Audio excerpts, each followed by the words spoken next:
When Karen banned my nephew from using the community pool, I didn't even know her name. 6 months later, I knew her bank account numbers and her entire corruption history.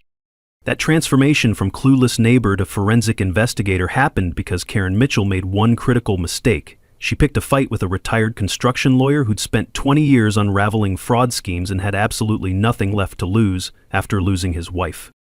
6 a.m. on a Tuesday morning, I'm standing in my doorway in my bathrobe, steam rising from my coffee mug, facing 2 very confused police officers and 1 very smug woman in tennis whites. The smell of fresh coffee mixing with Karen's overwhelming vanilla perfume should have been my first warning that this wasn't just about pool rules anymore.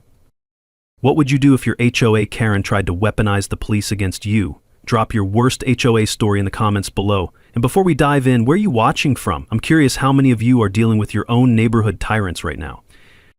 My name's Dave Martinez, and 8 months ago, I thought I was moving to paradise. Willowbrook Estates, 127 pristine homes built between 2019 and 2021, complete with a $400,000 0-cents community pool that sparkled like a jewel in the morning sun. I paid premium for the corner lot with the pool view, $750 0-cents. K, when comparable houses were going for $650 0-cents. K, worth every penny, I thought, especially after watching my wife, Sarah, battle cancer for 3 years. Sarah died last October. The house we'd shared for 22 years felt like a museum of memories, so I packed up and moved to Willowbrook to start fresh. Retired from construction law after 2 decades of fighting contractor fraud, figured I'd earned some peace and quiet. Every morning, I'd sit in my kitchen with my coffee, watching the sunrise reflect off that pool's surface, listening to the early lap swimmers cut through the water with their rhythmic strokes. It was meditation in motion, exactly what my grief counselor had recommended. That's when I first noticed her. Karen Mitchell, 48, real estate agent, HOA vice president, and owner of the model home that anchored our little community. Always in designer athleisure, blonde highlights perfectly maintained, carrying that damn binder everywhere like she was running a Fortune 500 company instead of a suburban homeowners association. She was married to City Councilman Brad Mitchell, which meant she knew all the right people and never let anyone forget it. The first few months were blissfully Karen-free. I kept to myself, followed every rule to the letter, and slowly started feeling human again. Then summer arrived, and with it, my nephew Miguel. Miguel's 16, my brother's kid from Phoenix. Smart as a whip, heading to engineering school in the fall, and the closest thing to a son I'll ever have. Sarah and I never had kids. Too busy with careers, then too focused on her treatment. Miguel was spending his summer with me, working at the local hardware store and keeping his old uncle company. The trouble started on a Tuesday in June. Miguel had invited 2 friends from his summer job over for a pool day. Nice kids, polite, the kind who actually say, "Thank you, Mr. Martinez," without being prompted. We're talking about maybe 90 minutes of teenage laughter and the occasional splash. That's when Karen appeared poolside with her clipboard like some kind of HOA Grim Reaper. The chlorine smell, mixed with her overwhelming vanilla perfume, created this nauseating cloud as she approached our little group. "Excuse me," she announced, loud enough for the entire pool area to hear. "I need to see guest passes for these young men." Guest passes? I'd been living there for 8 months and had never heard of guest passes. "They're family," I explained, keeping my voice level. "This is Miguel, my nephew, and these are his friends from work." Karen's smile was sharp enough to cut glass. "Rules are rules, Mr. Martinez. HOA bylaws clearly state that excessive guest usage, that's more than 2 guests per household per week, requires pre-registration and approved guest passes." I offered to register the boys as extended visitors. Seemed reasonable enough. But Karen wasn't interested in reasonable. "No exceptions," she declared, consulting her clipboard like it contained the 10 Commandments. "Pool privileges are immediately suspended for Lot 47 pending compliance review."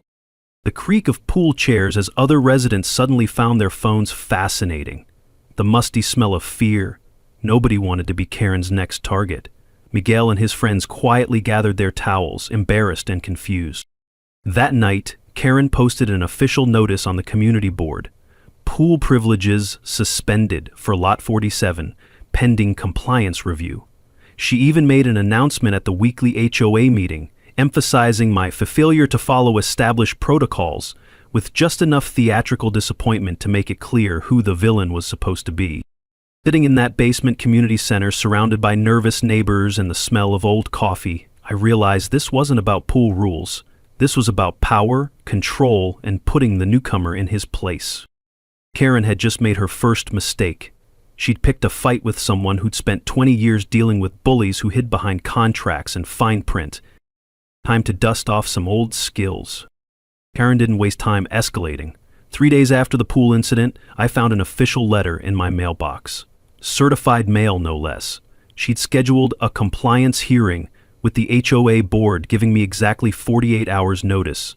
The hearing was set for Thursday at 7 p.m.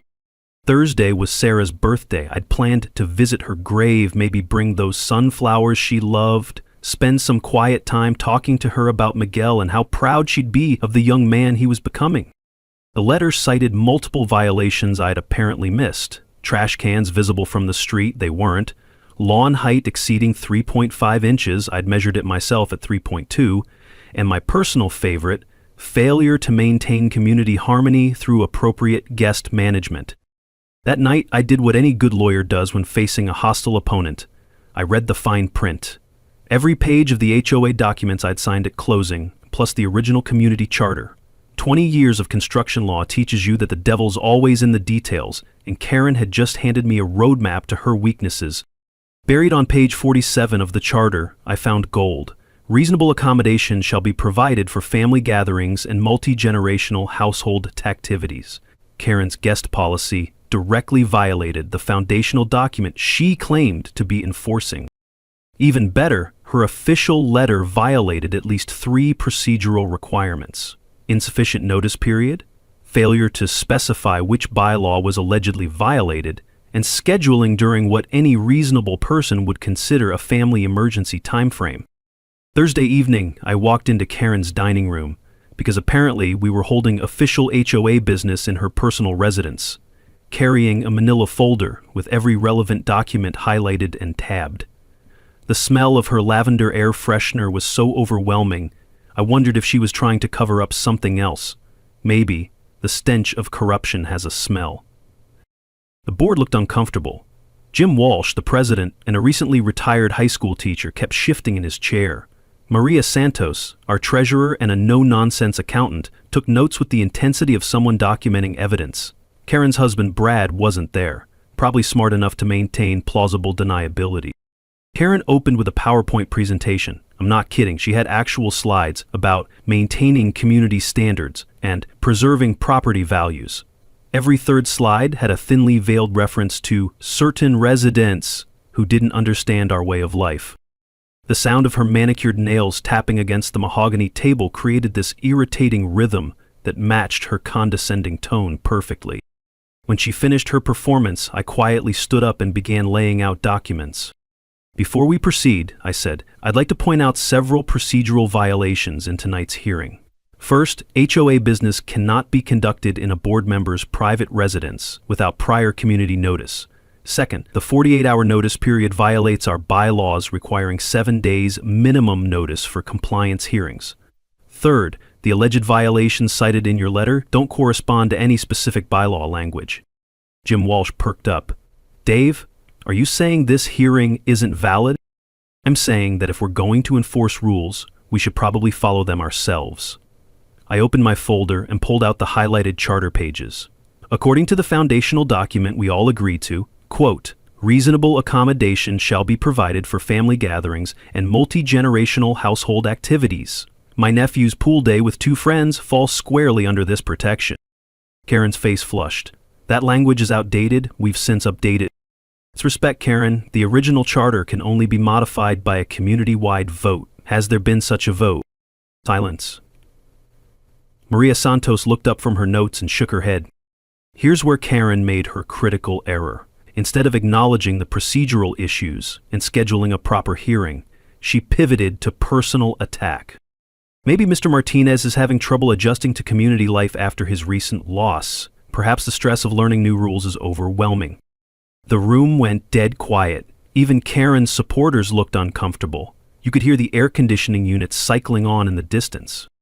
I gathered my documents, slowly, deliberately. Thank you all for your time. I'll be reviewing our community charter more thoroughly and will be in touch. The vote was 4-2 to uphold the pool ban, with Jim Walsh and Maria Santos dissenting, but something had shifted. Karen had revealed her true colors, and the board had seen a glimpse of what they were really dealing with. That night, I opened my laptop and began the kind of deep research I hadn't done since my last major construction fraud case.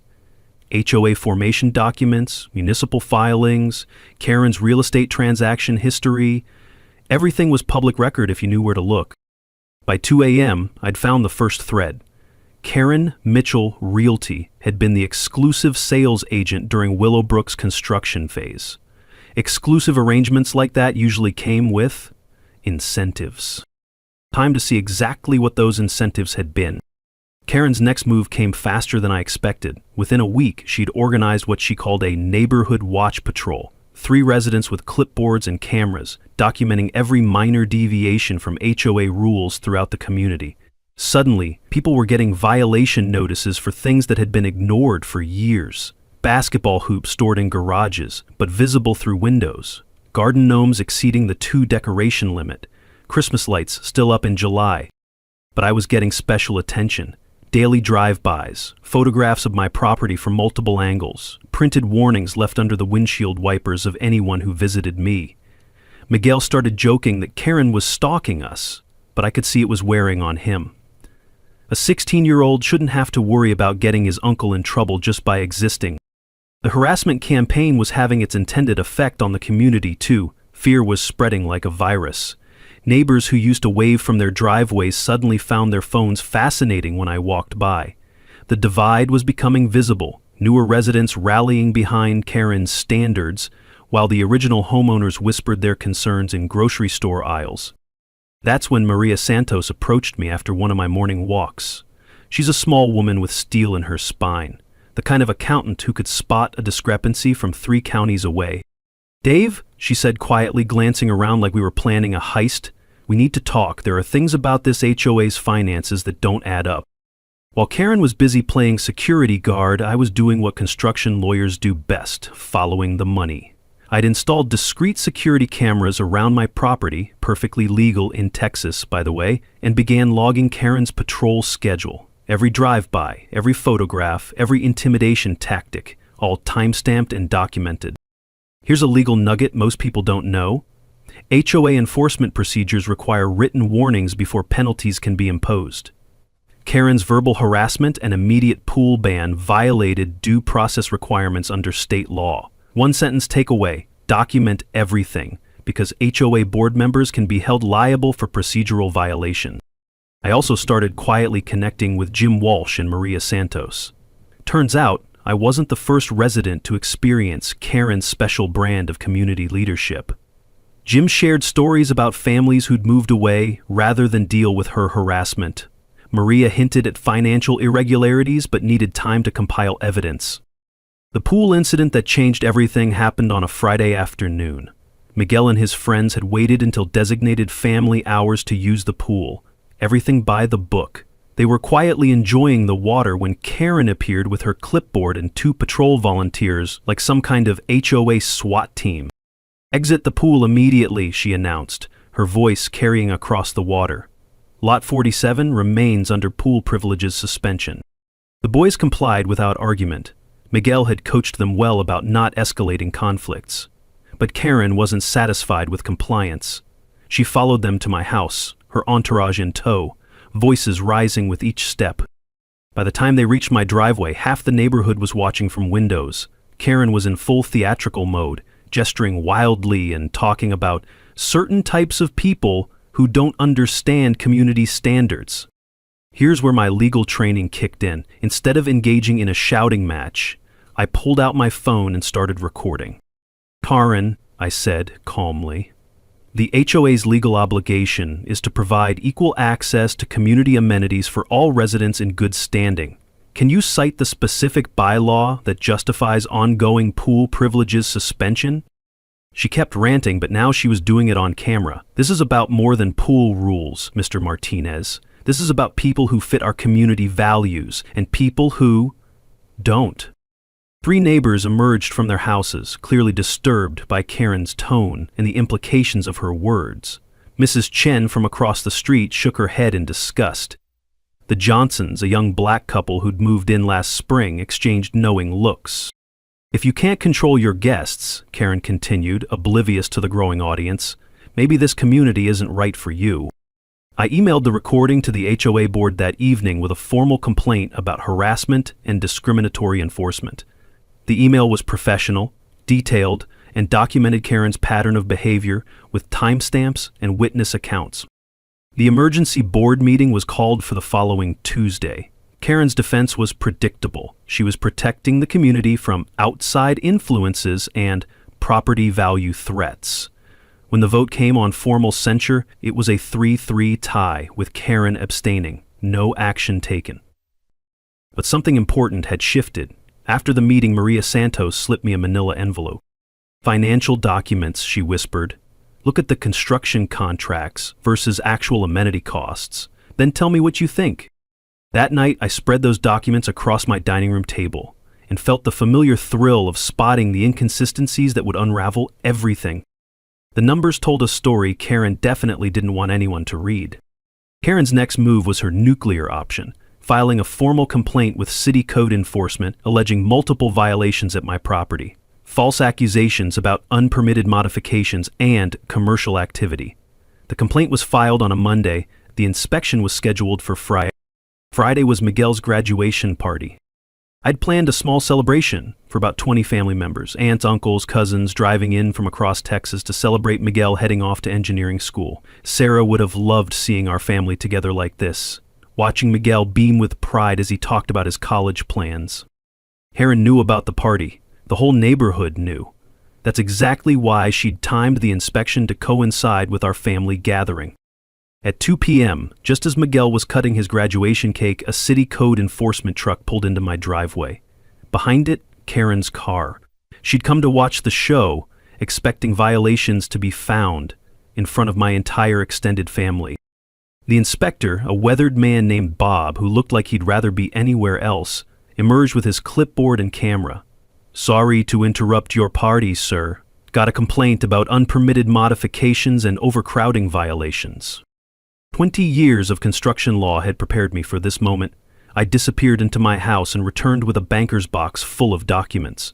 Original architectural plans, every permit from the city, inspection certificates, even the final occupancy letter. "Here's every permit and inspection report for this property," I told Bob, setting the box on my porch table. "Feel free to compare the actual construction to the approved plans." Miguel, bless him, had pulled out his phone and started live streaming the entire inspection on Instagram. "Guys, you're not going to believe this," he narrated to his followers. "Some lady called code enforcement on my uncle's graduation party." The inspection lasted 2 hours. Bob checked electrical outlets, measured room dimensions, examined the plumbing fixtures, even climbed into the attic to verify HVAC installation. Throughout it all, Karen hovered nearby, occasionally suggesting places he should look harder for violations. Here's another legal nugget. When someone files false code enforcement complaints, they can be held liable for the cost of unnecessary inspections. One sentence takeaway: frivolous complaints often backfire when the property is actually in perfect compliance. As Bob worked, neighbors started gathering. Mrs. Chen brought over lemonade for my family. The Johnsons offered their kids help cleaning up party decorations. Even some of Karen's usual supporters looked uncomfortable with the spectacle she'd created. Miguel's livestream was gaining viewers by the minute. Comments poured in from his high school friends, college classmates, even random people who'd stumbled across the stream. "This lady is crazy," read one comment. "Sue her," suggested another. The moment of truth came when Bob finished his inspection. No violations, 0. My house exceeded all code requirements. I'd made sure of that during construction, knowing my lawyer background would make me a target for exactly this kind of harassment. Bob looked genuinely embarrassed as he approached Karen. "Ma'am, I don't know who gave you this information, but this property is in perfect compliance. Actually, it's one of the better built houses I've inspected this year." That's when Karen made her biggest mistake yet. Instead of gracefully accepting the results, She publicly argued with the inspector. "You need to look harder," she insisted, her voice rising. "Check the garage again. Check the pool equipment. There have to be violations." The live stream captured everything: Karen's increasingly unhinged behavior, her demands that the inspector find something, her obvious disappointment when her scheme failed. Miguel's comment section exploded with viewers sharing their own HOA horror stories. But here's what Karen didn't know. During the inspection, my construction-trained eye had noticed something that would change everything. The original architectural plans Bob was comparing to my house showed significant discrepancies with the community amenities. The pool installation specs didn't match what was actually built. The community center dimensions were wrong. The landscaping budget seemed inflated compared to what was actually installed. As our family celebration continued into the evening, despite Karen's best efforts to ruin it, Maria Santos approached me near the grill where I was flipping burgers for my cousins. "Dave," she said quietly, "after seeing this inspection circus, I think you need to see the rest of the financial documents. There's a smoking gun in those construction contracts that's going to blow your mind." That night, after the last family member had driven home and Miguel had fallen asleep exhausted from his big day, I sat at my kitchen table with Maria's latest document dump. What I found made my construction lawyer blood run cold. The HOA had been billed $2,100,000 0 cents for community amenities that actually cost $1,400,000 0 cents to build. $700,000 had vanished into thin air, and Karen Mitchell Realty had been involved in every transaction. It was time to stop playing defense and go on the attack. The smoking gun was hiding in plain sight, buried in a stack of emails Maria had been quietly saving for 3 years. "I wasn't sure what I was looking at until you mentioned the construction discrepancies," Maria explained as we sat in my kitchen the next morning. "Financial documents spread across the table like evidence in a murder trial. But look at this." She handed me a printed email chain between Karen and the original developer, Sunset Construction. The subject line read, "Revised Community Amenity Pricing, Confidential." My construction lawyer brain started connecting dots faster than a supercomputer.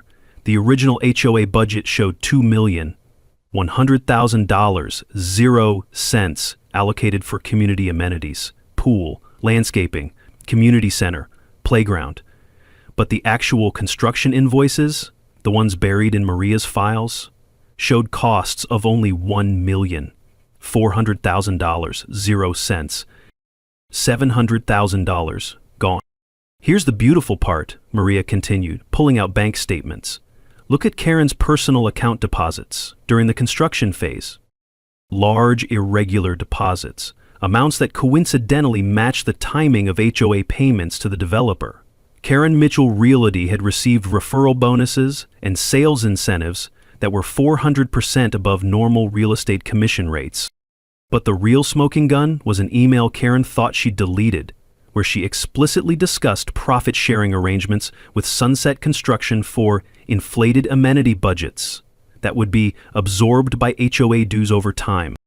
Here's a financial nugget that'll make your blood boil. Developers often inflate community amenity costs and split the profits with insiders who control the approval process. One sentence takeaway: always demand to see actual construction invoices, not just budget projections, before approving HOA special assessments. This wasn't just about pool access anymore. This was about systematic financial fraud that had been bleeding our community dry for 3 years. Every resident had overpaid for substandard amenities, and we were continuing to overpay through inflated HOA dues designed to cover the missing money. "There's more," Maria said grimly. "The monthly landscaping contract, the pool maintenance, even the snow removal service. They're all overpriced by 30–40%, and Karen gets kickbacks from every vendor." The pattern was clear. Karen's aggressive rule enforcement wasn't about maintaining standards. It was about preventing scrutiny of the financial irregularities that were making her rich. Her harassment campaign against me had escalated because my construction law background made me the one person in the community capable of unraveling her scheme. "Why didn't you bring this to the board earlier?" I asked. Maria sighed. "Because Karen controls the board.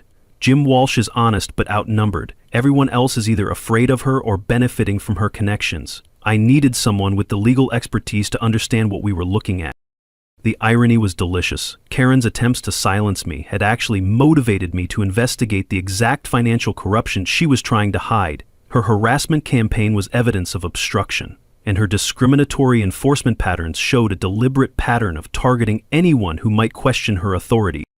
As a construction lawyer, I'd seen this type of fraud dozens of times. Developers and their inside conspirators inflating costs, skimming profits, then using aggressive tactics to prevent discovery. The difference was that now I wasn't being paid to investigate. This was personal. "What's our next move?" Maria asked. I looked at the evidence spread across my table. Email admissions of profit sharing, bank records showing suspicious deposits, construction invoices proving cost inflation, a 3-year pattern of financial irregularities totaling over $700,000, 0 cents.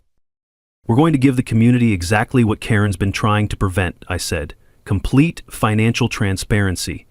Every resident has the right to know where their money went and who profited from overcharging them." "And if she tries to stop us?" I smiled, feeling more like my old lawyer self than I had since Sarah died.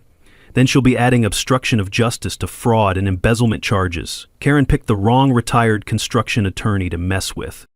Time to build a case that would hold up in criminal court." Building a criminal fraud case requires 3 things: evidence, allies, and patience. Lucky for me, I'd spent 2 decades perfecting all 3. Step 1, assemble the team.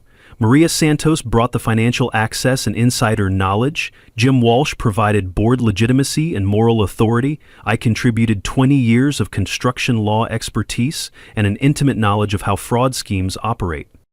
Our first strategy session happened in my living room on a Tuesday evening.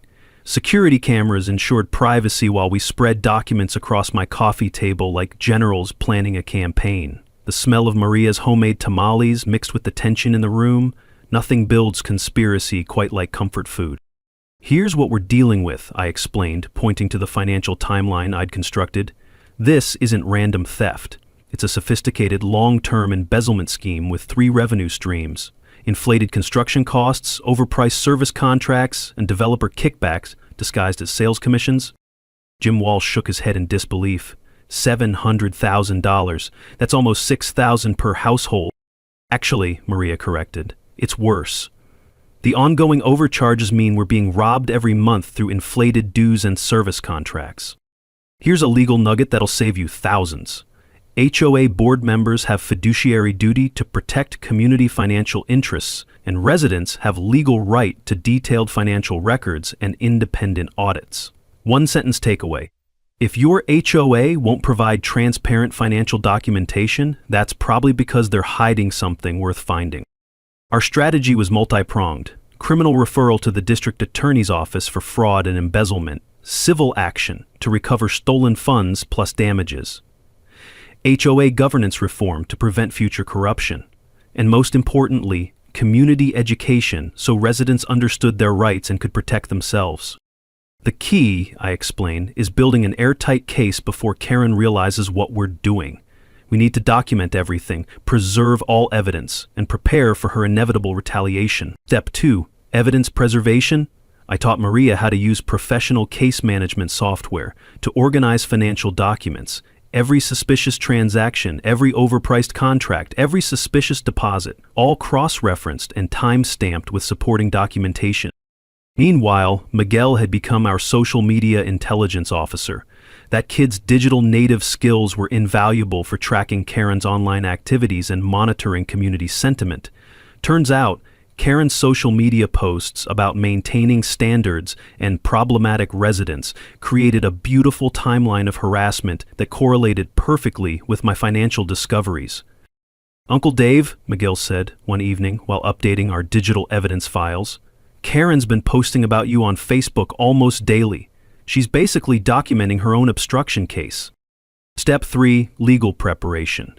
I retained Sarah Chen, a criminal defense attorney who specialized in white-collar crime, not because I needed defense, because I needed someone who understood prosecution strategies and could help me present evidence in the format prosecutors prefer. "This is actually quite strong," Sarah told me after reviewing our evidence package. Financial fraud, mail fraud, conspiracy to defraud. The email admissions alone are prosecutorial gold. Add the pattern of retaliation against whistleblowers and you've got federal charges. The trap was elegant in its simplicity. We filed formal public records requests for all HOA financial documents, completely legal, entirely within our rights as residents. Karen would have to either comply, giving us official documentation of the fraud, or obstruct, adding criminal charges to her growing legal problems. Step 4. Community preparation. Jim Walsh used his position as president to schedule a special board meeting about financial transparency and community concerns. The agenda was innocuous, but the subtext was clear. We were bringing the fight into the open.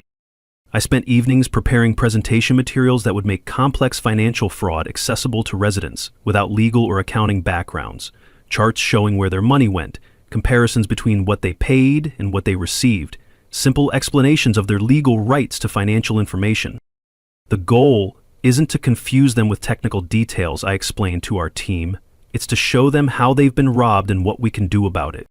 Maria handled the financial forensics, creating a paper trail that would make prosecutors smile.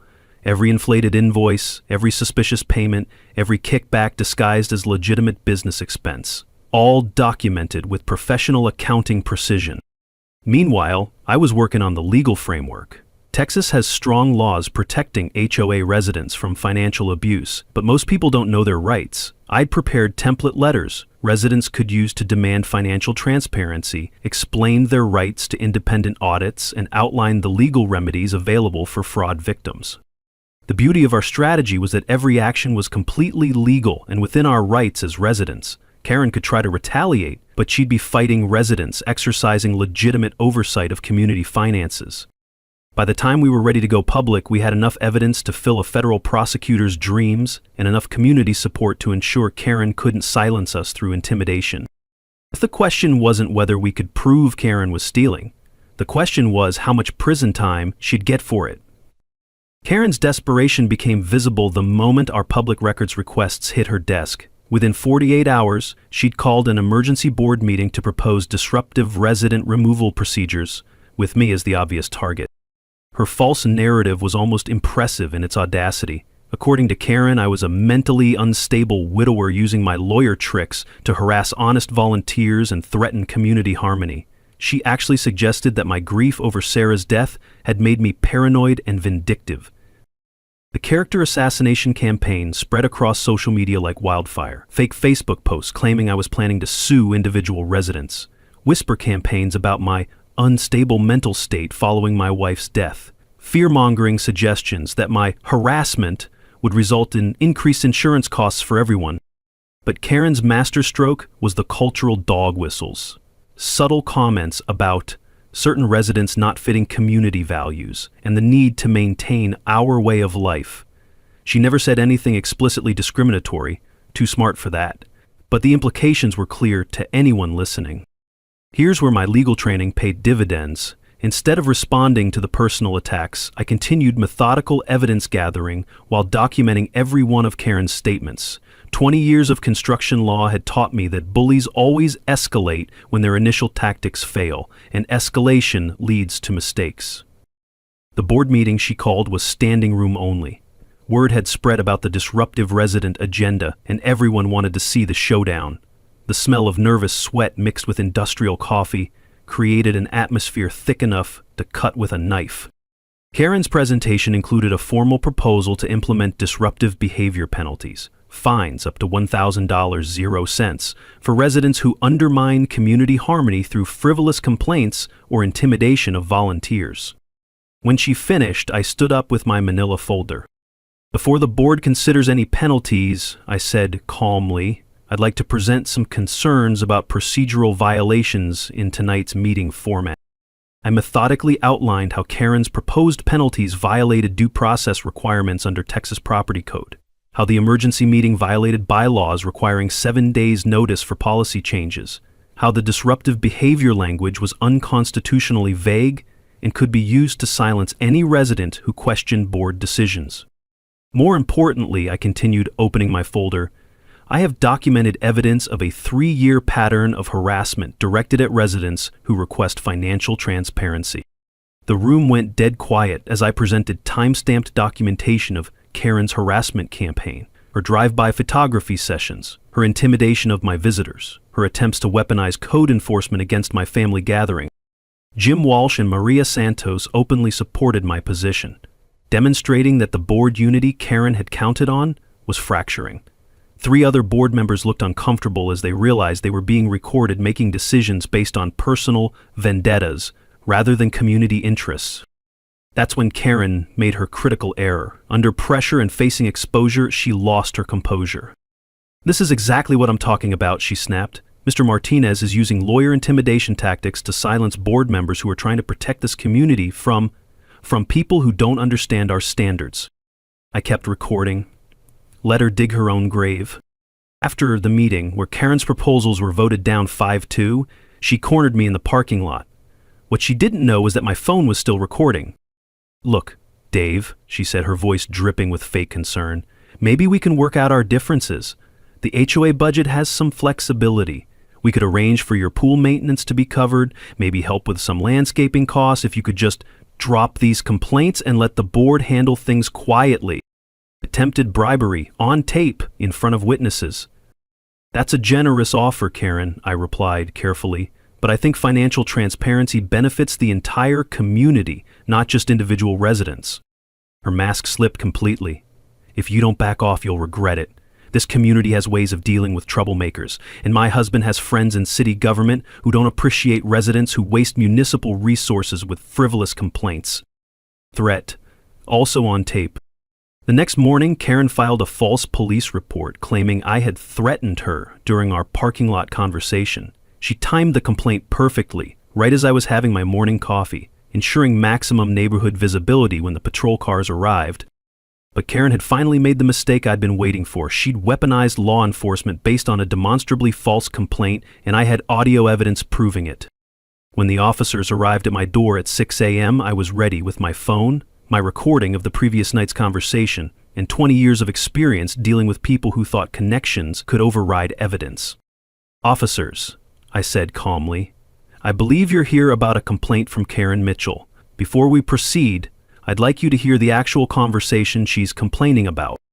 Karen's overconfidence had just handed me federal charges for filing false police reports and obstruction of justice. The police officers listened to my recording with expressions that shifted from skepticism to disbelief to barely contained anger. Nothing pisses off law enforcement quite like having their resources weaponized for personal vendettas. "Ma'am," Officer Rodriguez told Karen when they confronted her, "filing false reports is a criminal offense. We strongly advise you to reconsider any future complaints unless you have actual evidence of criminal activity." But Karen was beyond rational thought. Facing exposure of her financial crimes and the collapse of her community power base, she launched into full scorched earth mode. Her final desperation play involved filing a formal complaint with the city attorney's office, claiming I was threatening community safety and using legal intimidation to undermine legitimate governance. She attempted to freeze HOA accounts to prevent me from accessing financial records, citing ongoing legal threats as justification. When that failed, she called for emergency votes of no confidence against Jim Walsh and Maria Santos, claiming they'd been compromised by the troublemaker. Her goal was to install a compliant board before the criminal investigation could proceed. The community was fracturing along predictable lines. Newer residents, intimidated by potential legal costs and believing authority should be respected, rallied behind Karen's narrative about protecting stability. Original homeowners, families who'd experienced her harassment firsthand, and anyone concerned about financial transparency supported our transparency efforts. But the majority just wanted the conflict to end, regardless of who was right. That's when local media attention transformed our neighborhood drama into a public interest story. Channel 8 News picked up Miguel's viral livestream footage and began investigating HOA power abuse in suburban communities. Suddenly, our little Willowbrook drama was representing a broader pattern of unchecked authority in residential governance. While Karen was busy with damage control interviews, I was filing a comprehensive criminal complaint with the district attorney's office. 20 years of construction law had taught me exactly how prosecutors think, and I presented our evidence in the format they prefer: timeline, financial documentation, recorded admissions, pattern of obstruction. The DA's white-collar crime unit assigned Detective Sarah Chen to investigate. Within 48 hours, she'd issued subpoenas for all HOA financial records, developer contracts, and Karen's personal banking information going back 5 years. "This is substantial," Detective Chen told me during our interview. "Financial fraud, mail fraud, conspiracy to defraud, and now obstruction of justice. We're looking at potential federal charges." Karen's panic was visible to the entire community. For the first time, she faced consequences beyond neighborhood politics. Her real estate license was under review. Her husband's city council position was generating negative publicity. Criminal defense attorneys don't come cheap, and her illegal profits were about to be frozen as evidence. But cornered animals are dangerous, and Karen had one last card to play. Property damage. My pool equipment mysteriously malfunctioned. $3,000, 0 cents, in damage to pumps and filtration systems. Security cameras were tampered with, though not before capturing footage of late-night visitors to my property. My home office window was broken by a stray baseball that somehow traveled 200 yards from the nearest playing field. The harassment campaign expanded to my professional reputation. Organized phone calls to my former law firm, claiming I was having a mental breakdown and making threats against community members. Letters to the state bar suggesting I was using my law license to intimidate private citizens. Karen's final power play was calling for an emergency vote to dissolve the current HOA board and install a professional management company, coincidentally owned by one of her real estate associates. But she'd made a critical error. The evidence avalanche was now too substantial to contain. Security footage captured her late-night property sabotage. Phone records documented the coordinated harassment campaign. Most damaging, Detective Chen's investigation had uncovered additional kickback schemes involving landscaping, pool maintenance, and snow removal contracts. The community education campaign we'd launched was working. 47 residents signed a petition supporting financial transparency. Local news coverage had educated homeowners about their rights to HOA financial information. Property law blogs and HOA reform websites were citing our case as a model for community organizing. Regional TV news picked up the story as an example of suburban corruption, featuring interviews with HOA law specialists who explained residents' rights and remedies. Miguel's documentation of Karen's behavior had spread far beyond our local community, inspiring other HOA residents to demand accountability. The viral aspect added pressure Karen hadn't anticipated. Her behavior was now public record, archived on social media and news websites. Any future real estate clients could Google her name and find detailed documentation of harassment, financial fraud, and abuse of authority. As Detective Chen's investigation expanded, involving federal mail fraud charges, Karen realized her comfortable suburban fiefdom was collapsing. The mandatory community meeting required by state law when criminal investigations involve HOA finances was scheduled for the following Saturday. All stakeholders would be present: residents, media, law enforcement, Karen's criminal defense attorney, and a very prepared construction lawyer with nothing left to lose and a community to protect. It was time for the final showdown. Saturday morning arrived with the crisp tension of a courthouse before a verdict. Willowbrook Elementary School gymnasium, our community center, was too small for the crowd this story had attracted. 89 of our 127 households showed up, along with Channel 8 News, Detective Sarah Chen, Karen's criminal defense attorney, and enough social media live streams to crash the school's Wi-Fi. The smell of industrial disinfectant mixed with nervous sweat and anticipation. Folding chairs arranged in neat rows faced a table where Karan sat with her lawyer, looking like she'd aged 5 years in the past month.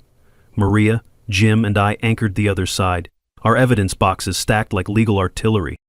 Karen's opening move was predictable. Play the victim. Her attorney had coached her well. She spoke in measured tones about being persecuted for volunteering to protect community standards and harassed by a man who can't accept legitimate authority. Mr. Martinez has used his legal background to intimidate honest volunteers, she said, avoiding eye contact with the cameras. This witch hunt is costing the community thousands in legal fees and destroying the harmony we've worked so hard to build. She painted herself as a dedicated public servant targeted by an unstable widower using lawyer tricks to settle personal grudges. It was a masterful performance, if you ignored the mountain of evidence sitting 3 feet away. When Karen finished, I stood up and connected my laptop to the school's projector system. 20 years of courtroom presentations had taught me that visual evidence trumps emotional appeals every time. Before we discuss personality conflicts, I began, let's look at some numbers. The first slide showed our community's original construction budget, $2,100,000, 0 cents for amenities. The second slide showed actual construction costs, $1,400,000, 0 cents. The difference, $700,000, 0 cents, appeared in red. This represents money our community paid for amenities we never received, I explained. That's almost $6,000, 0 cents per household that vanished during the construction phase. Gasps rippled through the crowd. Numbers don't lie, and these numbers were telling a story Karen definitely didn't want heard. The next slides documented the ongoing overcharges. Pool maintenance contracts 40% above market rate, landscaping services costing triple comparable providers, snow removal contracts for a Texas community that averages 1 snow day per decade. Every month, your HOA dues include inflated charges for substandard services, I continued. Over 3 years, this represents additional theft of approximately $200,000, 0 cents. But the smoking gun was the email evidence. Maria had preserved Karen's electronic confession, and now it filled the gymnasium screen in 24-point font. Revised community amenity pricing, confidential, and profit-sharing arrangements for inflated amenity budgets. You could hear a pin drop. Residents were seeing, in Karen's own words, how she'd conspired to steal from the community she claimed to protect. This isn't a personality conflict, I said. This is documented financial fraud. That's when Karen's composure finally shattered. Against her attorney's frantic head-shaking, she stood up and began defending herself. Those emails are taken out of context, she shouted. I negotiated the best deals I could for this community. If Dave Martinez wasn't so obsessed with destroying me because I enforced pool rules against his nephew, none of this would be an issue. The crowd stirred. She'd just admitted to targeting Miguel based on ethnicity while simultaneously confirming the financial irregularities. I've devoted 3 years of my life to protecting property values and maintaining standards, Karen continued, her voice rising. If that means keeping certain elements from undermining what we've built here, then I make no apologies. The racist undertones were unmistakable now. Phones emerged throughout the crowd recording her meltdown. Miguel, sitting in the front row, shook his head in disgust while live streaming to his thousands of followers. Detective Chin chose that moment to address the crowd. The district attorney's office has filed criminal charges, including fraud, embezzlement, mail fraud, and conspiracy. This is now an active criminal investigation. Karen's attorney physically restrained her from responding, but the damage was done. She'd publicly confessed to financial misconduct while revealing the discriminatory motivations behind her harassment campaign. The community response was swift and overwhelming. Resident after resident stood to share their own stories of Karen's harassment, financial hardships caused by inflated HOA dues, families who'd moved away rather than endure her targeting.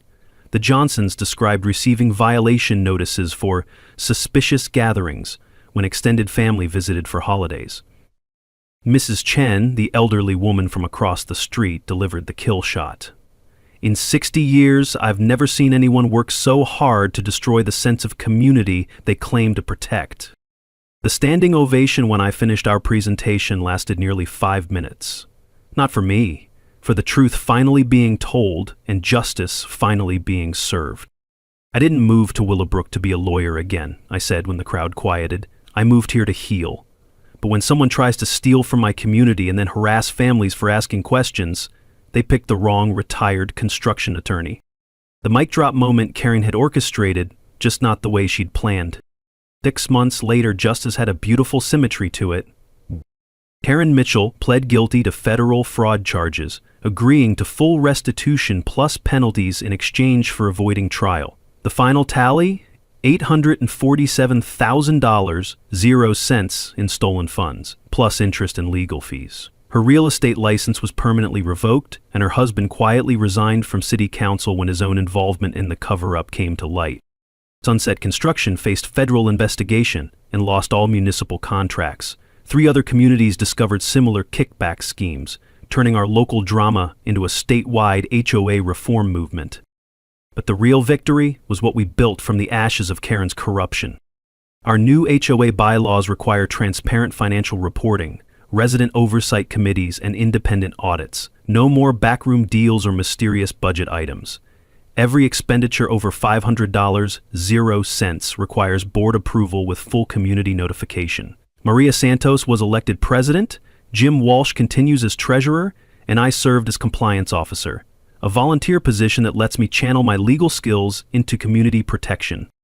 The recovered funds transformed Willowbrook from Karen's authoritarian fiefdom into the collaborative community we'd all hoped for.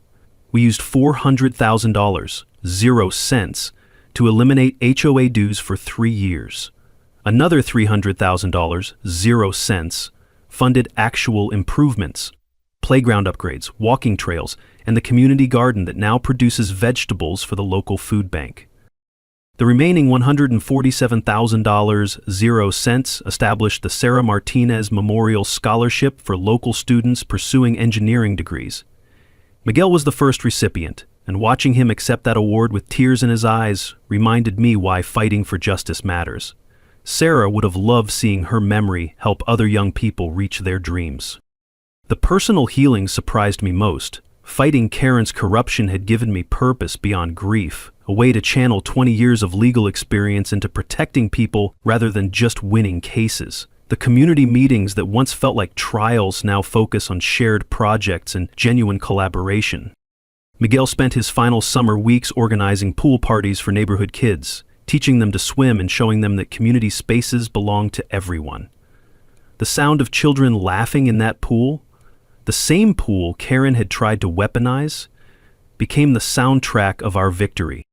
Our story spread beyond Willowbrook. Property law journals featured our case as a model for community organizing. State legislators cited our experience while drafting HOA reform bills.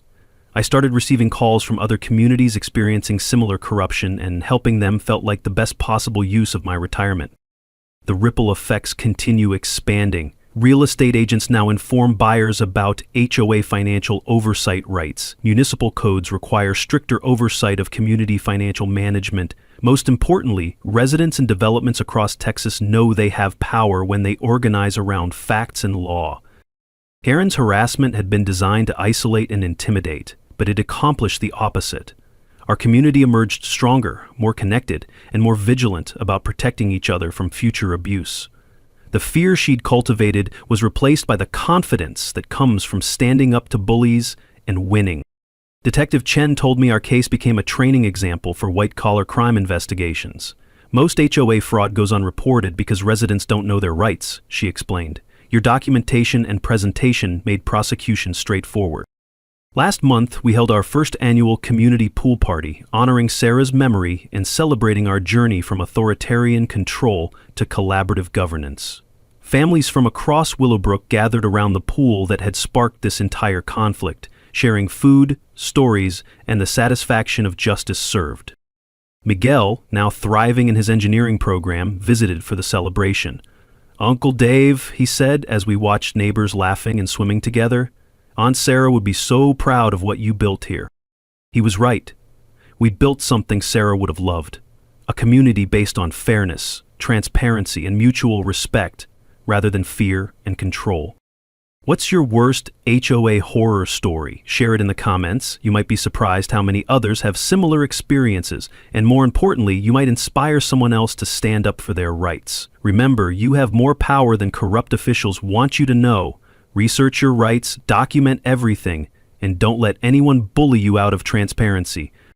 Subscribe for more David vs. Goliath stories where everyday people take on corrupt systems and win. Next week, how a retired teacher exposed a municipal tax scam using nothing but public records and determination.